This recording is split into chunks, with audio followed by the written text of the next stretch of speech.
Postmortem से कबल ही आमिर लियाकत की मौत की वजह सामने आ गई। आमिर लियाकत के पोस्टमार्टम से कबल ही इनकी मौत की मुतज़ाद खबरें सामने आ रही हैं, जिसमें यह भी कहा जा रहा है कि जनरेटर धुआं की वजह से ही आमिर लियाकत की मौत हुई। हस्पताल ज़राए का यही कहना है कि पोस्टमार्टम के बाद ही असल वजह मालूम हो सकेगी।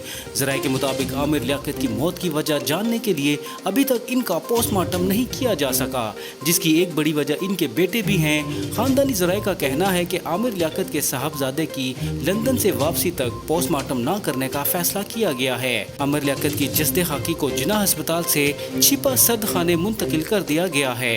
आमिर लियाकत हुसैन का ताहाल पोस्टमार्टम नहीं हो सका। आमिर लियाकत हुसैन की पहली बीवी बुशरा और बेटी पहले ही पोस्टमार्टम कराने से इनकार कर चुकी हैं। दूसरी तरफ आमिर लियाकत के पास रहने वाले जमशेद नामी शख्स का कहना है कि जनरेटर का धुआं भी इनकी मौत की वजह हो सकता है। आमिर लियाकत को अस्पताल ले जाने वाले रजाकार का भी यही कहना था कि जब वो कमरे में दाखिल हुए तो इस वक्त कमरे में धुआं था और आमिर लियाकत हुसैन की सांसें चल रही थी।